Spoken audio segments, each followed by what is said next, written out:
Revision. Revision for ME, right? ठीक है. Okay, as far as HRM is concerned, HRM के new videos आज से upload हो जाएंगे. For this week it is Thursday and Saturday. तो आज एक वीडियो अपलोड हो चुका है. It is for Unit 2 Lecture 1. अब आप लोग बोलोगे Unit 2 Lecture 1 और 2 हम कर चुके हैं, पर जब हमने लास्ट लेक्चर में आई हैव सीन कि सिलेबस में this year there is a change. जो यूनिट 2 के टॉपिक्स हमने कवर किए हैं, don't worry, they will be continued in unit 3. जो यूनिट 2 पहले हम पढ़ रहे थे वो अब यूनिट 3 हो गई है, तो देयर इज अ चेंज. तो अब से we will be starting with unit 2 again. समझ में आ रहा है सबको? आज से जो लेक्चर्स अपलोड होंगे वो किसके होंगे? HRM unit 2. Lecture unit 2. Lecture आज कौन सा होगा? लेक्चर 1. किसी को कोई डाउट? ठीक है, तो अब आप लेक्चर्स भी देखेंगे HRM के, और साथ ही साथ जूम सेशन पे मैं ME का रिवीजन भी कराती जाऊंगी.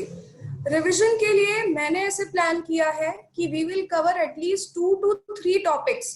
पहले 2 से 3 टॉपिक्स हम रिवाइज करेंगे, फिर उससे रिलेटेड जितने भी MCQs पॉसिबल हैं उनकी प्रैक्टिस करेंगे. Is it clear? Are you fine with this? सबको चलेगा ऐसे? ठीक है. Yes, ma'am. स्टार्ट करते हैं हम यूनिट मैम 1. यस. मैम आप MCQs लिखवाओगे नहीं? नहीं लिखवाऊंगी नहीं. I will share the PDF. Okay. तो टाइम भी सेव होगा. ठीक है. ओके. तो लेट्स बिगिन. ME अपनी नोट्स कॉपी खोल लीजिए, साथ ही साथ open pamphlet and keep with you. Everyone has made notes for ME. तो ME की फर्स्ट यूनिट के first initial topics, starting topic के नोट्स खोल लीजिए and also keep open pamphlet with you.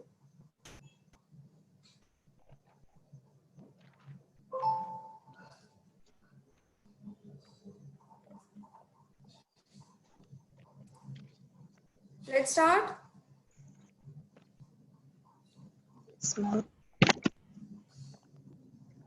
अच्छा, किसी ने मुझसे पूछा है यूनिट 1 ऑफ HRM में कोई चेंज नहीं है. बिल्कुल उसमें भी चेंज है, पर डोंट वरी, मैं सारे topics I will cover.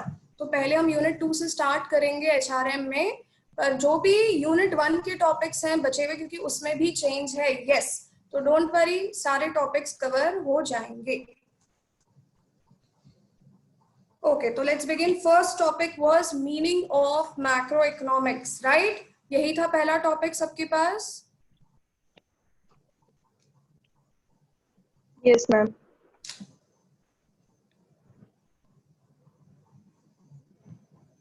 Yes. So what is macroeconomics? Macroeconomics मतलब study of economy as a whole. जब हम किसी इंडिविजुअल प्रोड्यूसर, इंडिविजुअल कंज्यूमर के बारे में बात न करके हम all the producers in economy की बात करेंगे, all the consumers in economy की बात करेंगे, price of all the goods and services की बात करेंगे. जब भी ऑल सारी चीजों की बात एक साथ होगी इकोनॉमी में, तो उसे हम कहते हैं मैक्रो इकोनॉमिक्स. तो first point is what is macroeconomics? Study of economy as a whole. Come on, repeat everyone. मेरा रिवीजन ऐसे बच्चों जैसा ही होता है. चलिए स्टार्ट करते हैं. What is macroeconomics? Repeat. Study of, everyone unmute yourself and speak. Study of economy. Study of economy as a whole. once again, what is macroeconomics? Study of economy as a whole. जब हम पूरी economy की बात करेंगे तो उसे हम कहते हैं macro economics. Second point, it speaks about, it does not tell about what individual income. किसी एक पर्सन की इनकम के बारे में बात नहीं करते. we talk about, we study about income of the entire economy. तो मैक्रो इकोनॉमिक्स में we study income of the entire economy. Is it clear? समझ में आया? Total production in the country. Second, total production in the country, यानी total output of goods in the country. And third, it speaks about general price level of goods and services. Right? यही था, पढ़ा है, याद आ रहा है कुछ? नहीं, हम तो सब भूल गए. चलिए, तो once again, it speaks about income of the entire. It speaks about income of the entire economy. Second, income of entire economy के पास it speaks about what? Production of goods in the country. And third, it speaks about general price level of goods produced in the country. I am repeating once again, repeat after me. It speaks about first, पहले macroeconomics किसके बारे में बात करता है? Come on, speak. It speaks about income of the entire country. Yes, बोलिए. It speaks about first point. सबकी आवाज नहीं आ रही है. It speaks about the income of entire country. Yes. Second point कोई और बोलेगा. Second point, it talks about total production in the country. हाँ, total output or total production in the country. Very good. Third, someone else. It talks about the general price level of goods produced in a country. Is it clear? तो macroeconomics का meaning और क्या macroeconomics में पढ़ते हैं ये सबको clear हो चुका है. सेकेंड टॉपिक जो हमने, मतलब इसके बाद जो टॉपिक हमने पढ़ा था वो था फ्रिज में एग पाई. लिखा हुआ है सबके पास. These are what? These are macroeconomics policies. हम क्या पढ़ने वाले हैं, क्या रिवाइज करने वाले हैं? मैक्रो इकोनॉमिक्स की पॉलिसीज. क्लियर? ओके. तो मैक्रो इकोनॉमिक्स की पॉलिसीज में फर्स्ट वाज फ्रिज. फ्रिज में एफ का मतलब था fiscal policy. Right? First point was, repeat everyone, first policy कौन सी होती है? सबकी आवाज नहीं आ रही. Fiscal policy. Yes, first point है. सबकी आवाज नहीं आ रही अभी भी. बोलो, come on speak, वरना it would be very boring.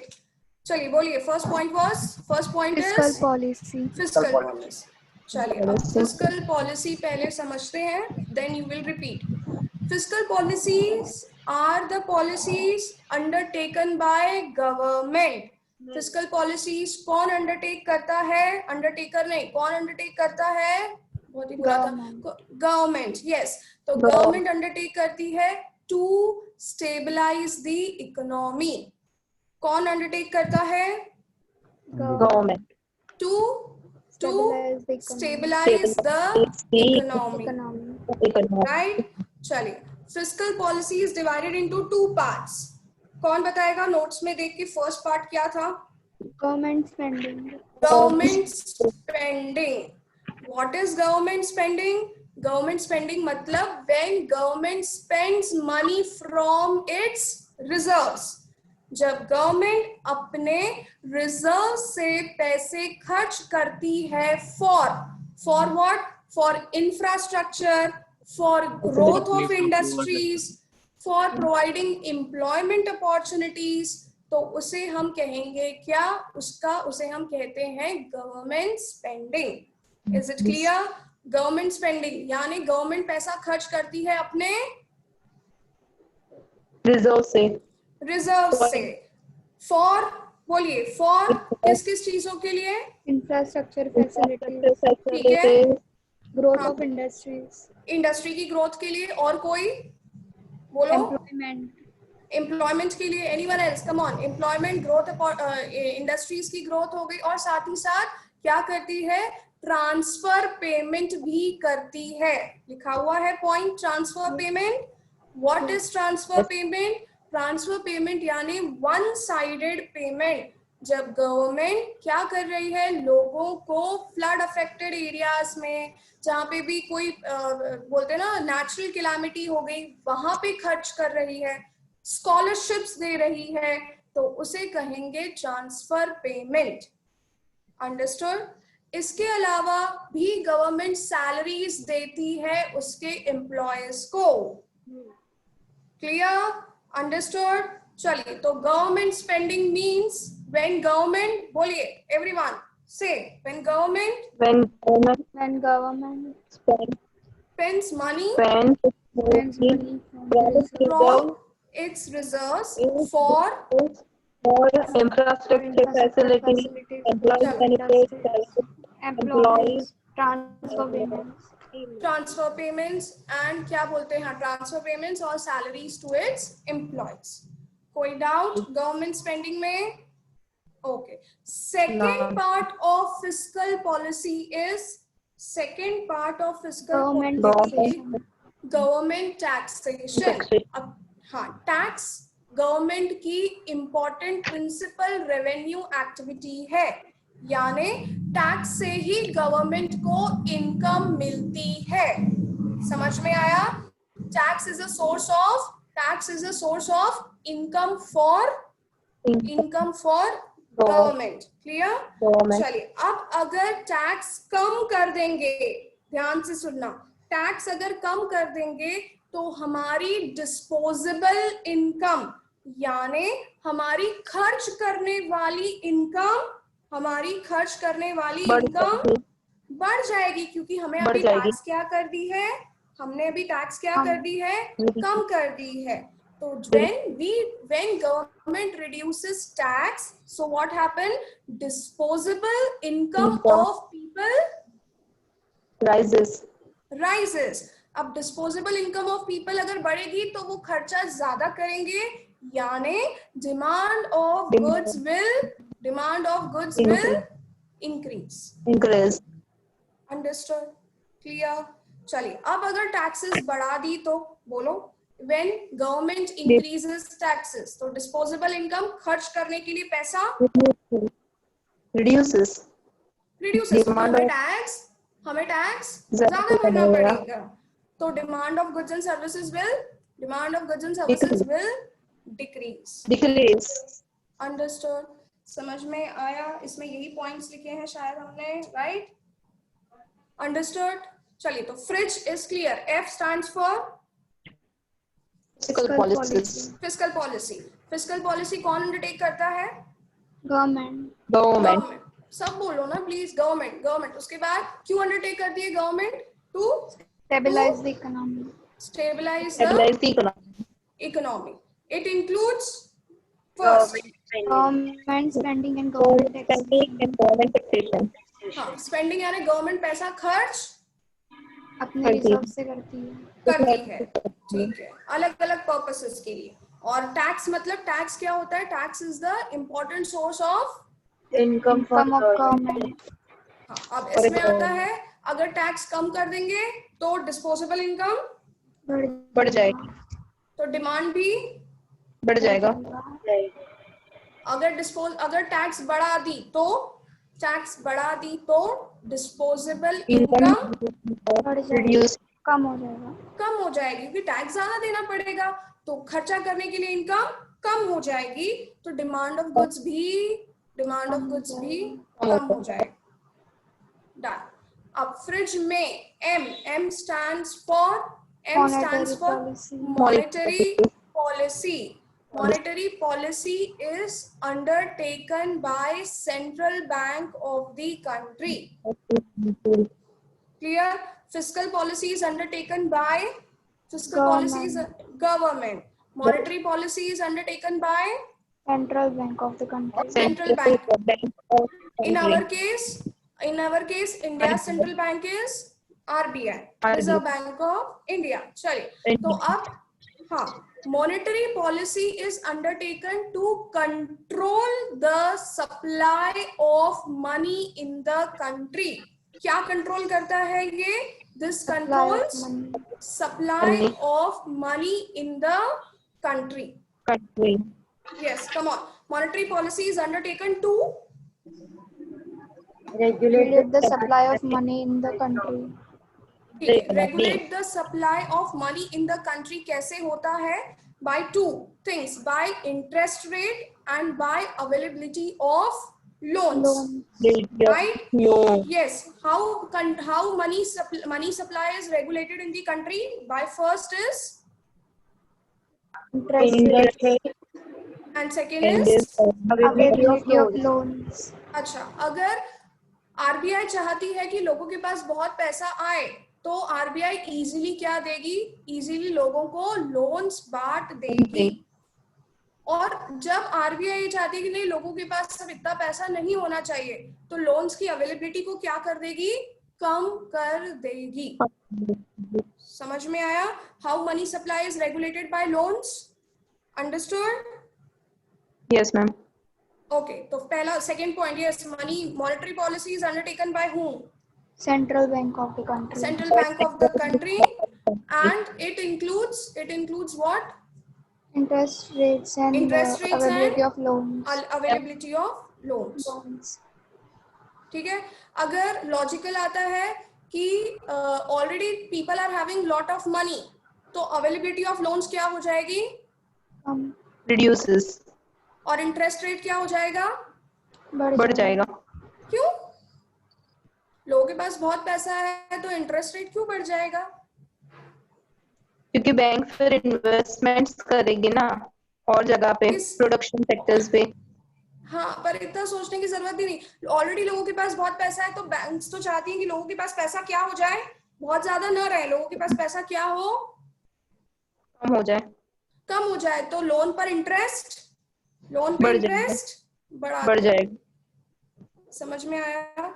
क्योंकि प्लीज देखिए, अगर इंटरनल इज अबाउट एमसीक्यू और घर बैठ के पेपर देना है, जैसा थर्ड ईयर के केस में हुआ, तो paper of economics is very difficult. मतलब मुझे ऐसा फील हुआ कि बाकी सारे सब्जेक्ट्स के पेपर बहुत इजी थे, पर इकोनॉमिक्स के सारे पेपर, मतलब इकोनॉमिक्स के पेपर में यही था, डिमांड कब बढ़ेगी, डिमांड कब कम होगी, अगर इंटरेस्ट रेट को बढ़ा दिया, कम कर दिया, तो पूरा पेपर लॉजिकल ही आता है. ठीक है. और देखो, अगर सोचते हो कि चीटिंग कर लोगे तो it is very difficult to cheat, because मुझे ऐसा लगता है कि बहुत वार्निंग्स आ जाती है और व्हाटएवर. तो चीटिंग भी किससे करोगे, क्योंकि किसी को आंसर ही नहीं आते थे. ठीक है. तो प्लीज लॉजिकली पढ़ना जरूरी है, क्योंकि paper is not coming easy. ठीक है. चलिए, तो ये हुआ मॉनेटरी पॉलिसी. फ्रिज में next point was egg. E stands for Employment policy. employment policy. Yes, employment policy मतलब government wants that सारे लोगों को क्या मिले? Everyone in the country is हाँ, employment. और गवर्नमेंट खर्चा करती है, लोगों को अलग अलग स्कीम्स लेकर आती है, जिससे लोगों को क्या मिले? एम्प्लॉयमेंट मिले. इसमें कोई अलग से पॉइंट लिखा है किसी ने? एम्प्लॉयमेंट पॉलिसी में कोई नया पॉइंट?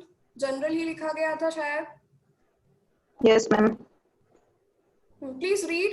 है नोट्स जो अगर आपने बनाए हो तो anyone read what you have written in employment policy. Ma'am, various projects are taken by government to provide employment opportunities to people. For example, Skill India Mission. Okay, so various projects are undertaken so that everyone in the country is employed. Fridge में egg, pie, P, पहला P. P stands for price policy. What is price policy? Government want to maintain a stable price policy. समझ में आया? Government क्या चाहती है? कैसी policy होनी चाहिए? कैसी policy? Come on, everyone speak. 77 people are there. Speak. Government चाहती है कैसी पॉलिसी होनी चाहिए? स्टेबल पॉलिसी होनी चाहिए. स्टेबल पॉलिसी, प्राइस पॉलिसी, यानी प्राइस ना तो बहुत ज्यादा हाई होनी चाहिए, ना बहुत ज्यादा लो होनी चाहिए. ठीक है. जैसे मिनिमम सपोर्ट प्राइस, गवर्नमेंट क्या फिक्स करती है? मिनिमम सपोर्ट प्राइस मतलब कुछ इसेंशियल गुड्स की प्राइस खुद कौन डिसाइड करता है? कुछ इसेंशियल गुड्स की प्राइस खुद गवर्नमेंट डिसाइड करती है. अंडरस्टूड? क्लियर? चलिए, व्हाट इज प्राइस पॉलिसी? बोलो. It means maintaining a, I don't have to give exam. हाँ, stable price. Prices should not be very High or low. हाँ, फिर government खुद कुछ essential कमोडिटीज की प्राइस सेट करती है। डिसाइड करती है। जैसे एग्जाम्पल क्या है? Minimum support price for crops. Yes, done. PI, पाई के लिए PI, I stands for international International Trade. Yes, international trade policy means international trade relations with other countries. Understood? Trade relations with other countries. other countries. It involves कि export should be promoted and imports must be restricted. Clear? Understood? और कुछ किसी ने अलग point लिखा था notes में? No, ma'am. Okay, वापस से international trade means trade relation with Outside countries. other countries. Very good. It involves promoting Exports. and limiting import. imports. Sorry. Next, PI हो गया E. पाई का E. E stands for exchange rate policy. Yes. What is exchange rate? Exchange rate मतलब when one country's currency is converted into exchange for other countries Currency. currency. Currency. वापस से exchange rate means when one country's currency is converted into other country's currency. So exchange rate should not be very high and it should not be very low. Understood? समझ में आया? और कुछ किसी ने अलग पॉइंट लिखा था exchange rate policy में? Government keeps a check on exchange rate. Government हमेशा क्या करती है? Exchange rate पे हमेशा government keeps always check on exchange rate. exchange rate. Right. So this we completed what? We completed here. बोलो जल्दी से क्या complete किया हमने? What are different macroeconomic policies? Policies. First चलो पहले तो shortcut बोलो. Shortcut क्या है इसे याद करने का? फ्रिज में एक हाँ, F stands for fiscal policy. fiscal policy divided into फटाफट यार please everyone speak. Spending Divided and into two. government taxation। Government spending and government taxation. Government चलिए. Spending and taxation. Yes, fridge में M. M stands for monetary policy. taken by who? Central bank. Monetary अरे पहले monetary policy taken by who? Central bank. Central bank. हाँ, और इसके दो instruments कौन से होते हैं? Interest rate and interest rates and availability of loans. Done. चलो फ्रिज में egg E. E stands for employment policy. इसमें क्या था? अलग अलग क्या लेकर आती है government? Provide employment opportunities. Yes. Next egg P. P stands for price. Price should be stable. price should not be very high or very लो। अच्छा. और government fixes minimum support price. minimum support price, right? Price of essential goods. Fridge में एक पाई P. I stands for international trade policy. this means trade relations with other other countries. Promoting, export. limiting. Import.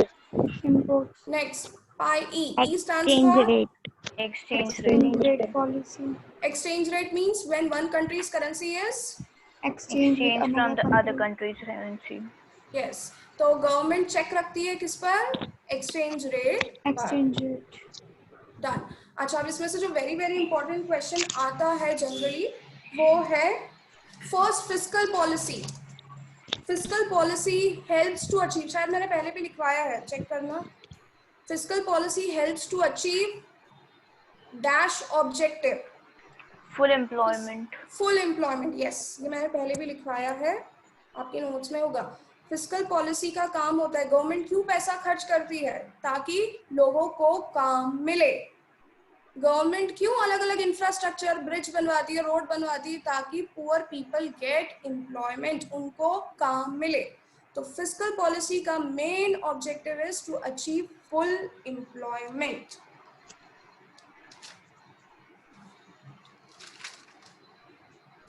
Next topic भी आज discuss कर लेते हैं, objectives of macro economic policies. Shall we start? Yes. Objectives of macroeconomic policies को कैसे याद करते हैं? Repeat after me. We want. Repeat. We want. अरे नहीं, पहले बोलो. We want. We want full employment Full employment and high levels of output at stable prices for rapid growth and sustainable balance of payment. हाँ, अब इतना सारा एक साथ तो याद नहीं होगा वापस से. We want full employment. Repeat. We want full employment And high levels of output. high levels of output. High levels of output. बस इतना. We want Full employment full employment full employment and and high levels of output. high levels of output at stable price. stable price for Rapid growth.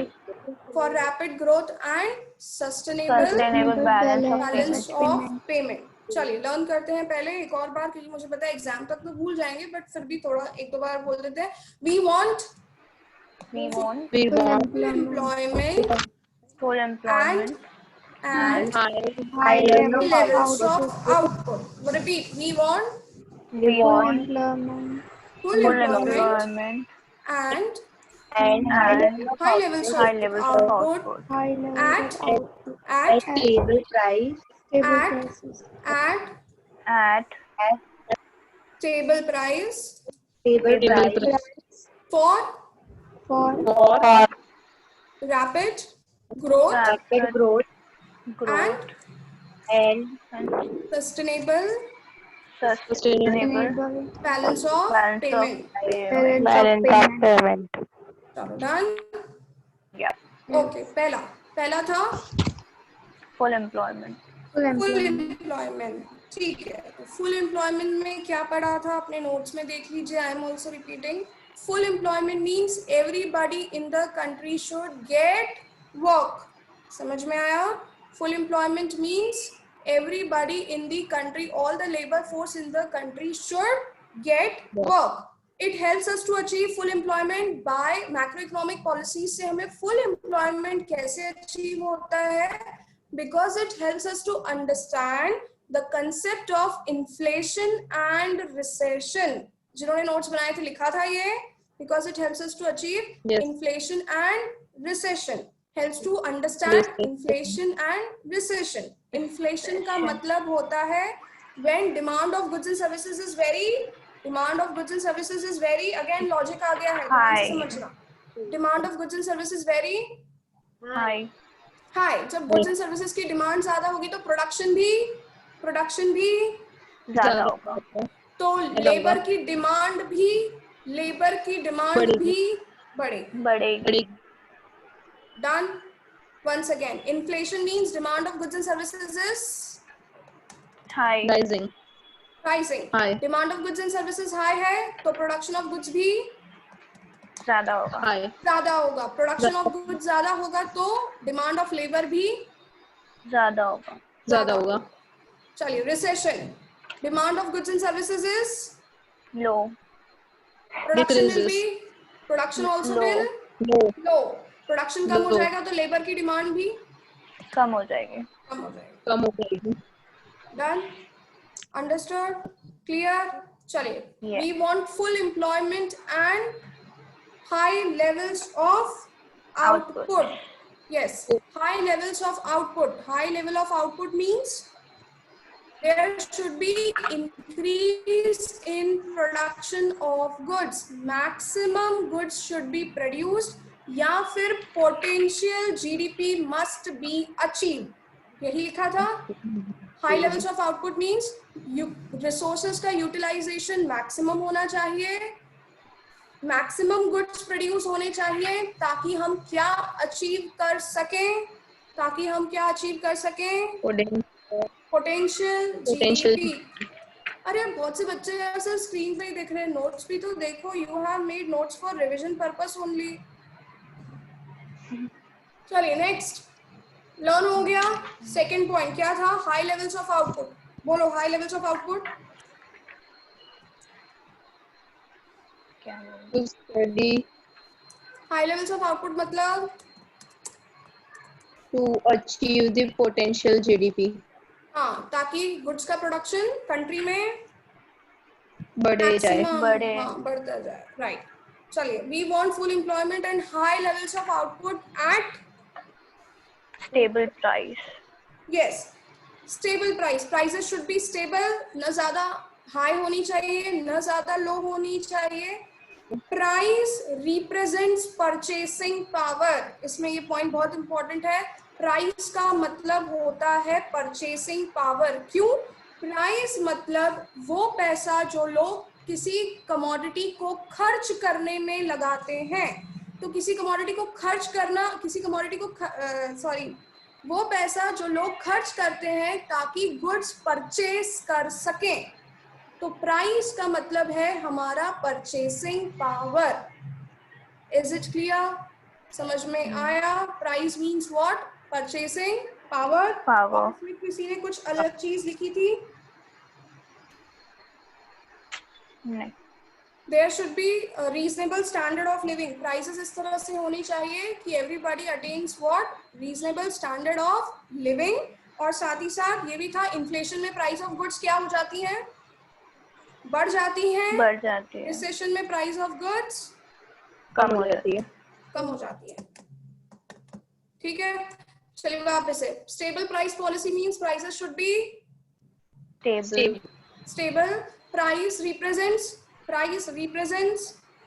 Purchasing power. purchasing power. Prices should be in such a way that there is what? There is reasonable standard of living. ठीक है, prices इस तरह से होनी चाहिए कि there should be what? Reasonable standard of living. Inflation में price बढ़ती है. रिसेशन में प्राइस कम हो जाती है. चलिए, at stable prices for rapid growth. Rapid growth का मतलब है increase in what? Affordability and production of goods. Growth का मतलब है जब कंट्री में ज्यादा गुड्स बनते हैं. वंस अगेन, ग्रोथ का मतलब क्या है?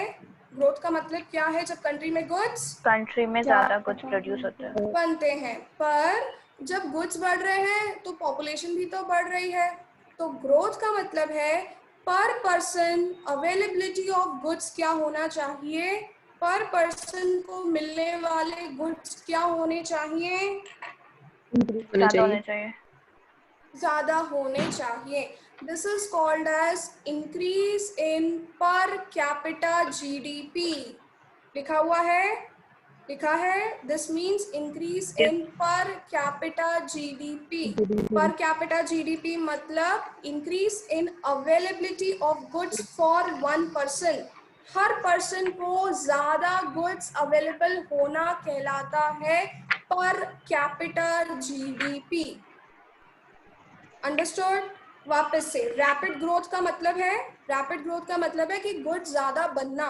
पर अगर गुड्स ज्यादा बन रहे हैं तो पॉपुलेशन भी डे बाय डे बढ़ती जा रही है. तो ग्रोथ कैसे होगी? ग्रोथ का मतलब है हर एक इंसान को मिलने वाले गुड्स एंड सर्विसेज में इंक्रीज आना. पर person increase in availability of goods and services. This is called as per capita GDP. Done? Sorry, next point. Amit from Subhanpura, बहुत नींद आ रही है, बहुत आलस आ रहा है तुमको. Sorry, next is last point. Sustainable BOP. Sustainable BOP का मतलब balance of payment is a statement which shows countries transaction with rest of the world. Yes, BOP क्या होता है? BOP is record of transactions with other countries. Our country with other country.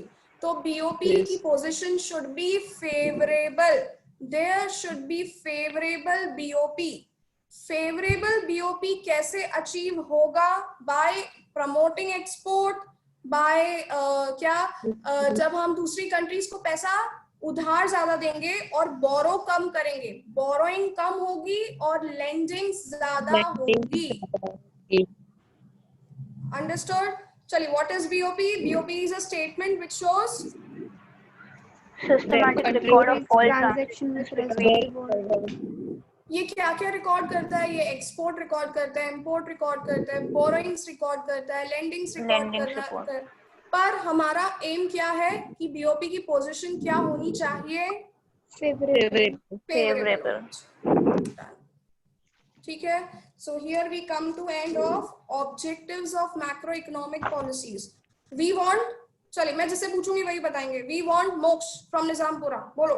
We want, क्या पूछा मैंने? Employment, full employ. अरे वाह, मुझे अच्छा लगा तुमने जवाब दिया, full employment. Yes. Next, Abbas from Subanpura. We want full employment and high level of output. हाँ, क्या होता है high level of output? GDP वो more utilise, GDP increase in potential GDP. ठीक है, चलिए। We want full employment and high levels of output at, कौन बताएगा? Stable price. हाँ, स्टेबल प्राइस। ठीक है। देन आरुषि, स्टेबल प्राइस के बाद बेटा अनम्यूट करो। हाँ, स्टेबल प्राइस के बाद स्टेबल प्राइस फॉर, हाँ, for rapid growth and last was वो गाना। अरे क्या हो रहा है? म्यूट कर लो अपने आप को अगर बात कर रहे हो। For rapid growth and sustainable Balance of payment. Payment. चलिए, तो आज के लिए इतना ही, वरना झेलाएगा नहीं। ठीक है, तो we have revised 2 topics today. First one was policies and second one was objectives of macro economic policy. ठीक है, तो next Thursday we will be revising one more topic and then we will discuss its all the MCQs related to these topics. चलिए, till then bye bye. HRM के note जरूर बनाते रहना और video देख लेना। ठीक है, चलिए बाय बाय। किसी को कोई डाउट है? क्या डाउट? तुम पढ़ते ही नहीं, क्या डाउट? चलिए, Swastik, you are sleeping in the entire session. No? चलिए ठीक है, bye bye. Let's end the meeting. अरे where is the host? End the meeting.